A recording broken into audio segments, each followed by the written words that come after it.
In the first video, we showed you that we got the blue GTR. We were trying to, you know, build it as a drift car or maybe a time attack car. We're not actually entirely sure yet, but we know we want to do something with it. Tyler actually found a super good deal on another one. So now we are collecting GTRs, and then right now we're actually going to go look at the third one. So we'll see if we can add it to the stable, but yeah, we're trying to just like kind of flip our way to the top. Get one that needs some work, you know, sell it, get another one, and kind of keep going and see where it takes us. You know, we've kind of been doing this for years already with 350Zs, 370s, you know. We've been in the Nissan game a minute, and I kind of think this is the next step to kind of elevate us and see where we can take it and just have some fun with something new. So this one, the new one we just got, is a 2014 Black Edition, full rolling shell. I mean, it has everything, full interior. We are going to be swapping actually some of the parts over to the blue one for the new owner and keeping pretty much everything else that we want. So we still are going to be doing, you know, some type of race car drift build, so we won't be needing all of the OEM stuff, but it is nice to start off with everything and kind of, you know, take away what you don't need, or instead of going to look for stuff like that. So we can kind of walk you through it and show you the interior. A little dark in here, but it's super clean. It came with a roll bar. You know, full interior, it's not missing anything. It is a Black Edition, but it doesn't have like the red seats, and our blue one has the red seats, so I think we want to keep with like the red interior door panels and stuff like that, so we might swap those out. But besides the two, they both pretty much are identical and have everything. That one's actually a Black Edition as well, so it's pretty cool. We'll see where this journey takes us, and you know, honestly, I'm really excited to get started on these things. I want one of them to be running by now already. So I'm impatient, and today will be a good one. We're gonna go look at one with, you know, it has a motor and trans. The guy, Tyler can probably put the video in here. The guy might have ran a stop sign and hit, like, I don't know, a pothole or something, but the video is pretty wild.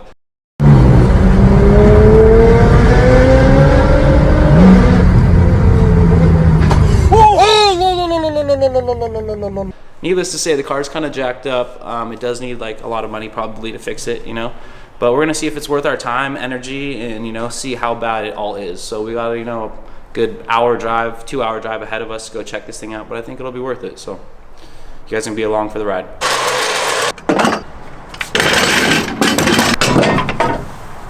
Let's go on a trip.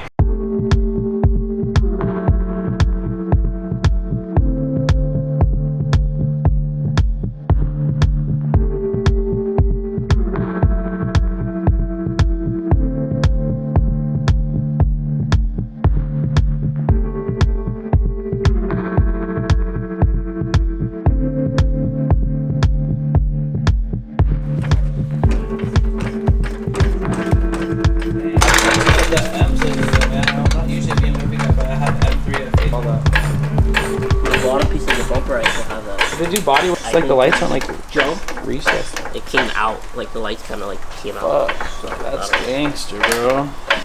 Where was that? What was that? Oh, big old back wheels, huh? You don't really need drag slugs for full bolt on or anything. Yeah. The turbo, it's not really upgraded, but like the internals are like kind of rebuilt and like upgraded a little bit, so to push more power. So it's like making around like 7.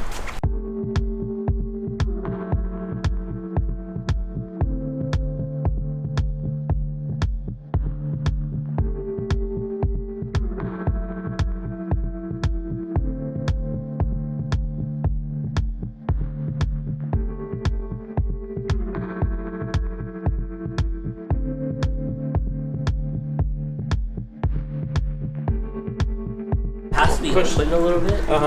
But I don't. But you have the bottom like valence part to it too, and it's good. It just has a few scratches on the bottom. So the bumper, maybe just some work, maybe a repaint or respare.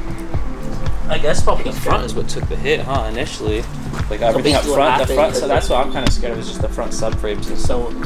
So the subframe is good. The subframe's gonna have to get replaced anyways, because there's a lot of points on where the alignment bolts go. Like the brackets are all creased and like mangled up. This suspension can't even like extend further, and look at this. It's already fucking dangling down. This is like this is the camber arm. Is it bent? Or is it supposed to have that bent? It's touching like the arm, like in the back. Yeah. Exhaust is all fucking mangled. Yeah. How about the coil over? What does that look bent? Yeah, I mean it's leaking for sure. can see it wet up there. Those coilovers are expensive too. Yep.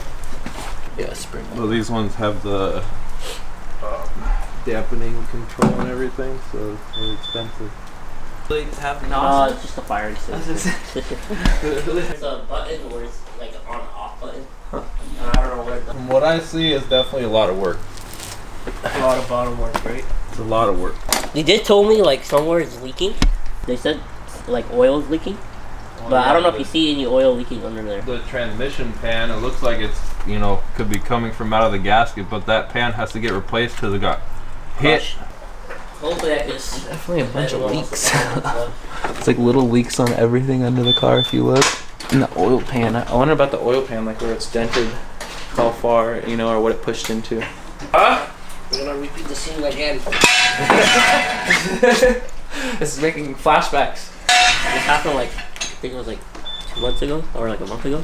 Dude, that's crazy. For like a whole 2 weeks I was depressed. Yeah. Dude, I'm the same way. I have nice, this is what I always joke with all my friends. I always tell them, I can't have nice things. So I pretty much crash and break everything. Before, they only covered up for like...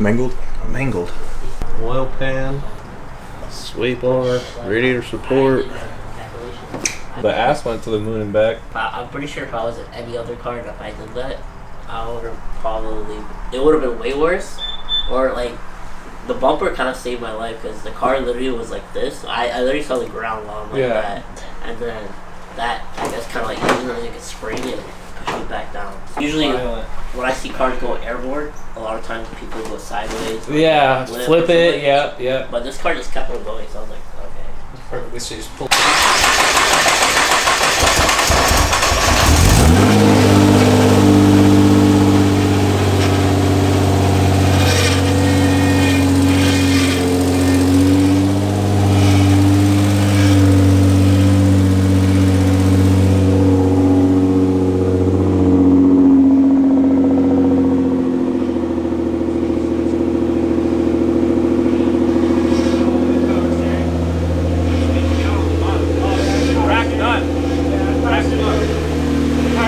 Done, yeah. So like, so you hear that right now, right? So if you try to turn, you'll hear it louder. The power steering pump's blowing out, it's just like spinning on it, you know? I have the 85 right now. What's that? The 85? Yeah, it smells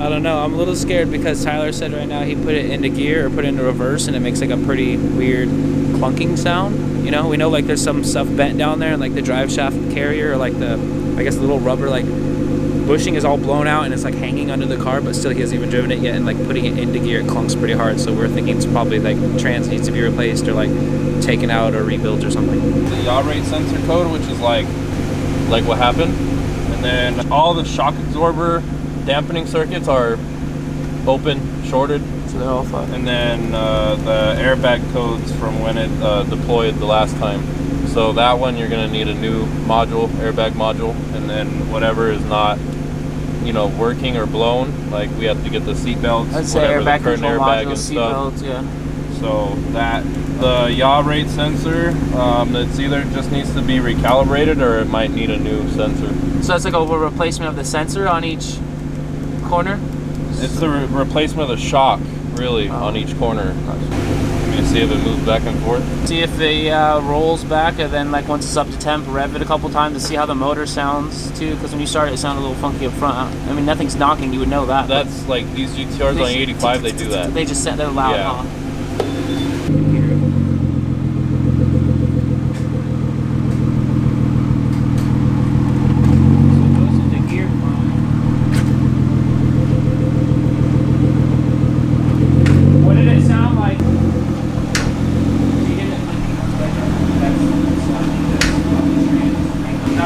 What are you thinking? Motor sounds like it's starting to like kind of hesitate a little bit. That is good though.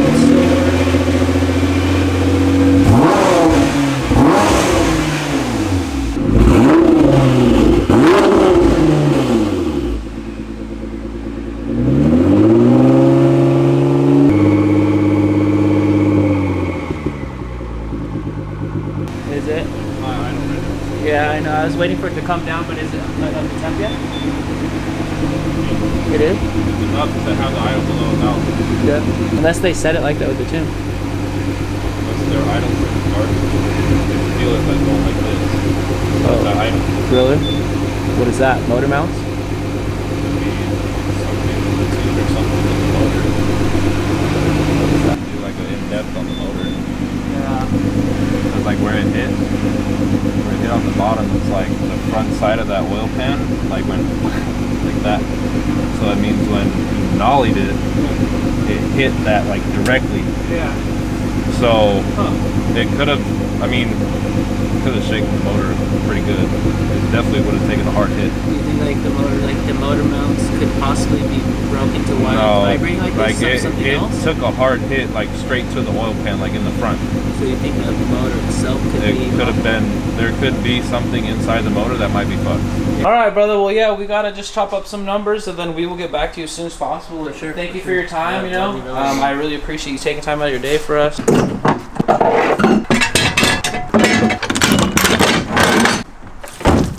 Ooh, it's wet.